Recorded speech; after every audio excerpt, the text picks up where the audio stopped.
एक बार फिर मेरी कहानी का विषय भारत की ऐसी वीरांगना है जिनके बारे में बहुत कम लिखा पढ़ा या सुना गया। झलकारी बाई, जिसे रानी लक्ष्मीबाई की हमशक्ल भी कहा जाता है। झलकारी बाई के बारे में राष्ट्र कवि मैथिली शरण गुप्त की ये पंक्तियां। जाकर रण में ललकारी थी, वह तो झांसी की झलकारी थी। गोरों से लड़ना सिखा गई है, इतिहास में झलक रही, वह भारत की ही नारी थी। नमस्ते दोस्तों, हाजिर हूं मैं फिर आज एक छोटी सी कहानी के साथ। झलकारी बाई का जन्म बुंदेलखंड के एक गांव में 22 नवंबर 1830 में एक कोली परिवार में हुआ था। कहा जाता है कि झलकारी बाई की शक्ल रानी लक्ष्मीबाई से बहुत मिलती थी। झलकारी बचपन से ही साहसी बालिका थी। उनके पिता ने उन्हें घुड़सवारी, तीर चलाना, तलवारबाजी जैसे युद्ध कौशल भी सिखाए। झलकारी घर के काम के अलावा पशुओं की देखरेख और जंगल से लकड़ी इकट्ठा करने का काम भी करती थी। एक बार जंगल में झलकारी की मुठभेड़ एक बाघ से हो गई और उसने अपनी कुल्हाड़ी से उसे मार गिराया। कहा जाता है कि एक बार डकैतों ने गांव के एक व्यवसायी पर हमला किया था। तब झलकारी ने अपनी बहादुरी से उन्हें पीछे हटने पर मजबूर कर दिया था।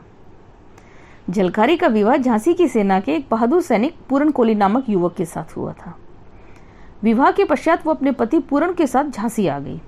वहां एक बार गौरी पूजा के अवसर पर झांसी की रानी लक्ष्मीबाई की नजर झलकारी पर पड़ी। उसे देखते ही वह दंग रह गई, क्योंकि झलकारी बिल्कुल रानी लक्ष्मीबाई के जैसी दिखती थी। साथ ही जब रानी ने झलकारी बाई के बहादुरी के किस्से सुने तो उससे बहुत प्रभावित हुई।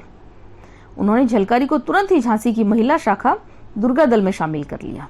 झलकारी ने यहाँ अन्य महिलाओं के साथ बंदूक चलाना, तोप चलाना, तलवारबाजी में प्रशिक्षण लिया। पहले से ही इन कलाओं में कुशल झलकारी इतनी पारंगत हो गई कि जल्द ही उन्हें दुर्गा दल की सेनापति बना दिया गया। वह लक्ष्मीबाई की हमशक्ल थी, इस कारण शत्रु को धोखा देने के लिए वे रानी के वेश में युद्ध करती थी। 1857 के विद्रोह के समय जनरल ह्यूरोज ने अपनी विशाल सेना के साथ झांसी पर आक्रमण किया। रानी ने वीरतापूर्वक इस विशाल सेना का सामना किया, पर अंग्रेजों की सेना झांसी में प्रवेश कर गई थी। ऐसे में झलकारी बाई ने रानी लक्ष्मीबाई के प्राण बचाने के लिए रानी के वेश में लड़ने का निर्णय लिया।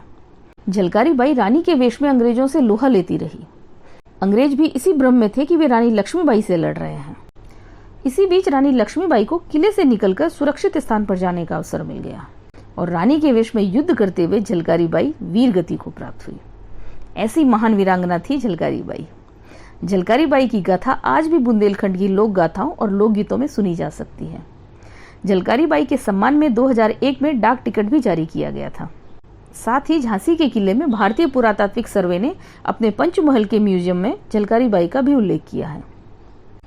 तो दोस्तों, कैसी लगी आपको ये कहानी मुझे कमेंट सेक्शन में जरूर बताएं और आगे भी ऐसी ही कहानियों के लिए मेरे चैनल को लाइक, सब्सक्राइब और शेयर करना ना भूलें और जुड़े रहें। साथ ही बेल आइकन को भी प्रेस कर दीजिएगा ताकि मेरे अगले वीडियो की नोटिफिकेशन आपको तुरंत मिल जाए। ये कहानी आपको मेरे ब्लॉग में भी मिल जाएगी, जिसकी लिंक नीचे डिस्क्रिप्शन में मिल जाएगी। धन्यवाद।